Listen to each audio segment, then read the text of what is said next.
Assalamualaikum warahmatullahi wabarakatuh.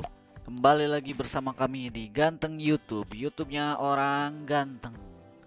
Oke, kali ini kita bakal membuat pembahasan tentang soal-soal SBMPTN atau UTBK SBMPTN lagi. Nah, kali ini kita bakal ngebahas tentang soal sosum, dimana di sini adalah yang kita bahas yang pertama itu pembahasan untuk materi ekonomi pada bagian 1 atau part 1. Jadi kita bakal ngebahas tentang soal ekonomi. Oke, kita langsung ke soalnya saja. Nah, di sini soal nomor 1, peran yang dimainkan oleh para pelaku ekonomi antara lain sebagai berikut: faktor produksi, pemilik faktor produksi, penghasil barang dan jasa, pengguna barang dan jasa, dan penyedia faktor produksi. Yang ditanyakan adalah peran yang dapat dimainkan oleh rumah tangga konsumen adalah, nah di sini keywordnya rumah tangga konsumen ya. A. Pengguna faktor produksi, pemilik faktor produksi, dan penghasil barang dan jasa. B. Pengguna faktor produksi, penghasil barang dan jasa, serta pengguna barang dan jasa. C. Pemilik faktor produksi, penghasil barang dan jasa, serta pengguna barang dan jasa. D. Pemilik faktor produksi, pengguna barang dan jasa, serta penyedia faktor produksi. E. Penghasil barang dan jasa, pengguna barang dan jasa, serta penyedia faktor produksi. Sampai sini sudah ada yang tahu jawabannya? Kita hitung sampai 5. 5, 4, 3, 2, 1. Mari kita bahas. Oke. Kita lihat di sini jawabannya adalah yang D. Kenapa yang D? Sudah jelas di situ. Peran rumah tangga konsumen yang ditanyakan. Nah, kalau peran rumah tangga konsumen itu ada 3. Yang pertama yaitu pemilik faktor produksi, kedua pengguna barang dan jasa, dan yang ketiga adalah penyedia faktor produksi. Nah, jadi itu adalah peran dari rumah tangga konsumen. Sampai sini sudah paham? Kalau sudah, kita lanjut ke soal nomor kedua. Kita lanjutkan. Nah, di sini kedua, keseimbangan pasar yang baru ditandai oleh meningkatnya jumlah barang yang ditransaksikan dan tidak berubahnya harga barang. Hal ini dapat digambarkan pada A. Peningkatan permintaan dan penurunan penawaran dalam proporsi yang sama. B. Penurunan permintaan dan peningkatan penawaran dalam proporsi yang sama. C. Penurunan permintaan dan penawaran. D. Peningkatan permintaan dan penawaran. E. Peningkatan permintaan dan penawaran dalam proporsi yang sama. Sampai sini sudah ada yang tahu lagi jawaban yang nomor 2? Kita hitung 5, 4, 3, 2, 1. Mari kita bahas. Oke, di sini adalah jawabannya yang E. Kenapa? Karena di sini yang digambarkannya itu adalah peningkatan permintaan dan penawaran dalam proporsi yang sama.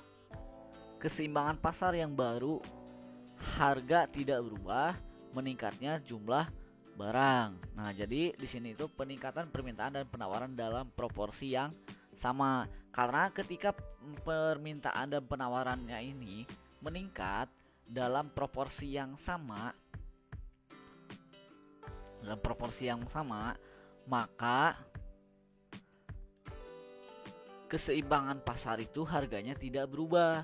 Karena kan jumlah permintaan dan jumlah penawaran itu sama.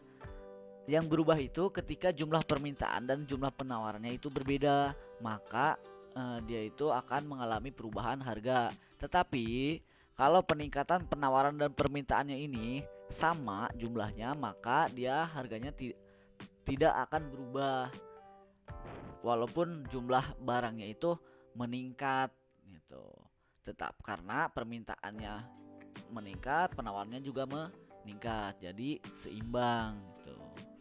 Oke, paham? Oke, mari kita bahas yang nomor ketiga. Nah, di sini ada soal hitungan ya.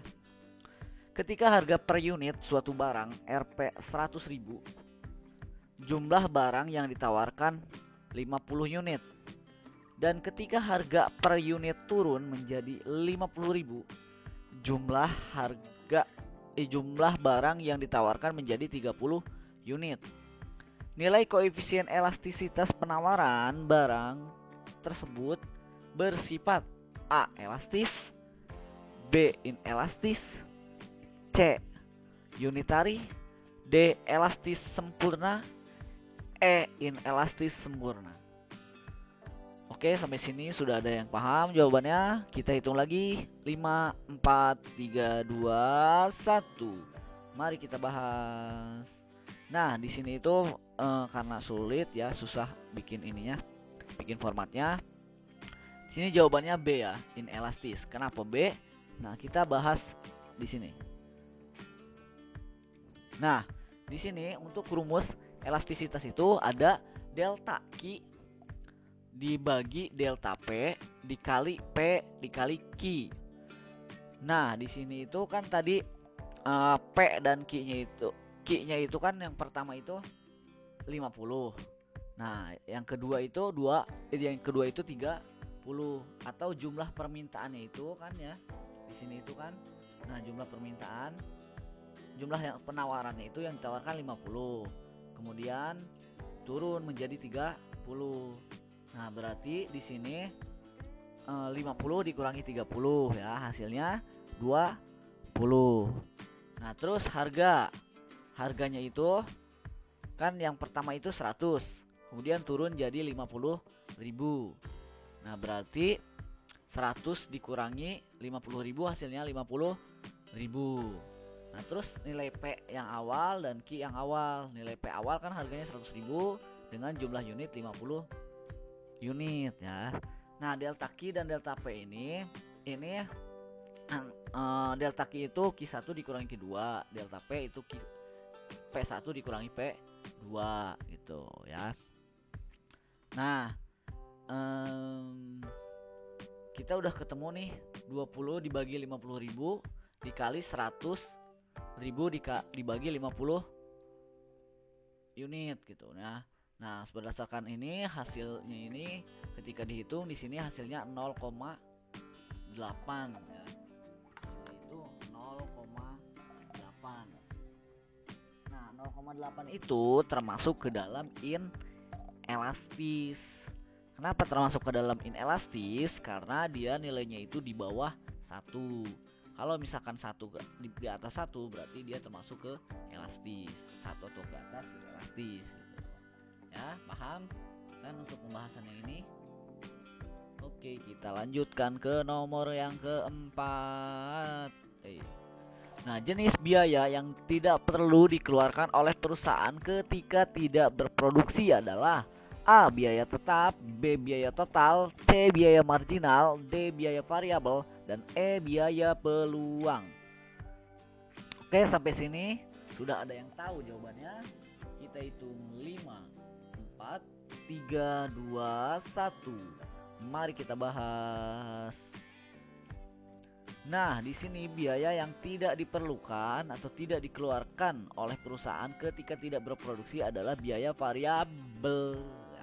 Kenapa biaya variabel? Karena biaya variabel itu tidak perlu dikeluarkan oleh perusahaan ketika tidak berproduksi. Karena variabel ini kan bagian dari ini ya, kayak misalkan barang atau yang seperti itu gitu kan, itu kan nggak perlu dikeluarkan kalau misalkan tidak produksi gitu. Oke, sudah paham? Itu gampang ya. Nah, kita lanjut ke yang nomor kelima ya. Kita sampai 5 saja seperti biasa, oke? Nah, di sini kurva biaya total atau TC menggambarkan hubungan antara lain A. jumlah input yang digunakan dan biaya total, B. jumlah output yang diproduksi dan biaya total, C. jumlah output yang diproduksi dan penerimaan total, D. biaya total dan laba, dan E. biaya total dan penerimaan total. Oke, sampai sini sudah ada yang tahu jawabannya. Kita hitung lagi. 5, 4, 3, 2, 1. Mari kita bahas. Oke, kurva biaya total atau TC atau total cost adalah hubungan antara jumlah output yang diproduksi dan biaya total. Berarti jawabannya adalah yang B karena sudah jelas ya. Di sini itu TC itu kan biaya total ya, total cost. Nah, itu merupakan hubungan antara jumlah output yang diproduksi dan biaya totalnya. Oke. Sampai sini sudah paham kan 5 soal ini tentang ekonomi ya.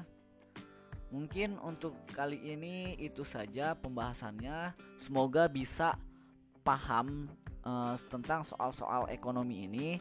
Nantikan pembahasan soal-soal selanjutnya di bidang ekonomi maupun di bidang-bidang yang lainnya.